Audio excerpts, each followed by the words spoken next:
FIFA terkejut gol saat akhir Obregon yang tidak dikira oleh pengadil ketika berdepan Buriram. FIFA mendakwa gol itu sepatutnya boleh disahkan oleh pengadil dan perlawanan boleh diulang.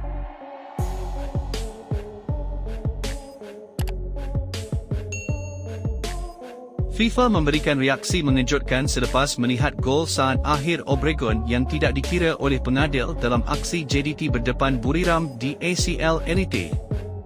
FIFA terkejut gol cantik Obregon itu tidak disahkan oleh pengadil botak itu.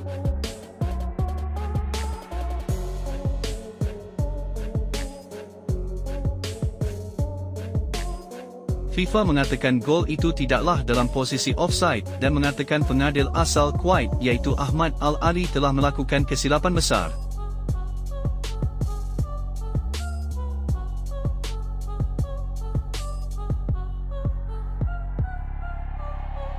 FIFA juga tak berpuas hati dengan keputusan dua pegawai VAR pada aksi itu iaitu Abdullah Jamali dan Abdullah Al-Kandari yang dianggap tiada gunanya pada aksi itu.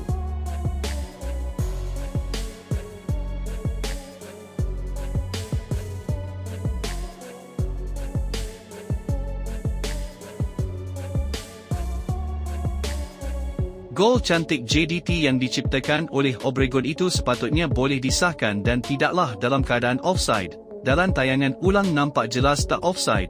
VAR dalam aksi itu tiada gunanya. Perlawanan itu sepatutnya boleh diulang, tulis FIFA.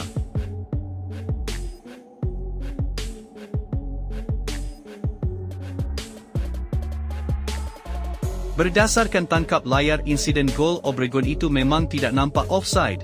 Penyerang JDT itu nyata berada pada kedudukan onside.